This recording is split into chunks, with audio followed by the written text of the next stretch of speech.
মাটির জেলা। এই জেলা পরিচিত রবীন্দ্রনাথকে নিয়ে, এই জেলা পরিচিত তারাশঙ্কর বন্দ্যোপাধ্যায়কে নিয়ে। তার কারণ রবীন্দ্রনাথ জীবনের সবচেয়ে বড় অংশটা কাটিয়েছেন শান্তিনিকেতনে। খুব স্বাভাবিকভাবেই এই জেলার পরিচয় আরও রয়েছে। অবশ্যই এই বীরভূম মানেই আউল বাউলের জেলা, বাউল শিল্পীদের জেলা।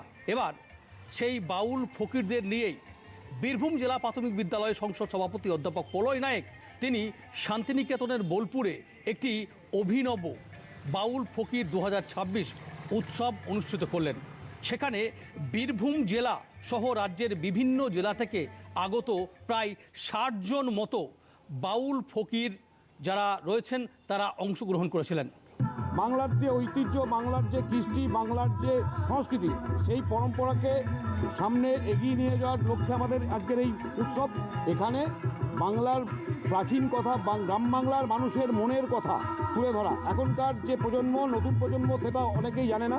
সেই প্রজন্মের সামনে এই রাধাকৃষ্ণ, বৈষ্ণব পদাবলী, গীতগোবিন্দ, তো এই সমস্তগুলোকে একসাথে মিলন মেলাতে পরিণত হয়েছে।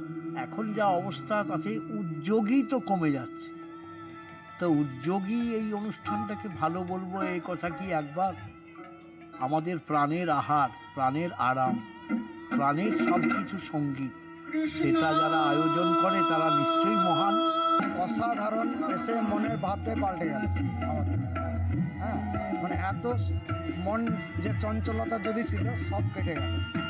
ইচ্ছা হচ্ছে যে আমরা এখনই মঞ্চে গিয়ে গান গাই, এত সুন্দর পরিবেশ তৈরি হয়েছে। তাই আমি চাইবো এইটা প্রত্যেক বছর হোক, হ্যাঁ, আরও বড় হোক। আমার শহর বোলপুর থেকে ক্যামেরায় অনির্বাণের সাথে মনা বীরবংশী, কলকাতা টিভি।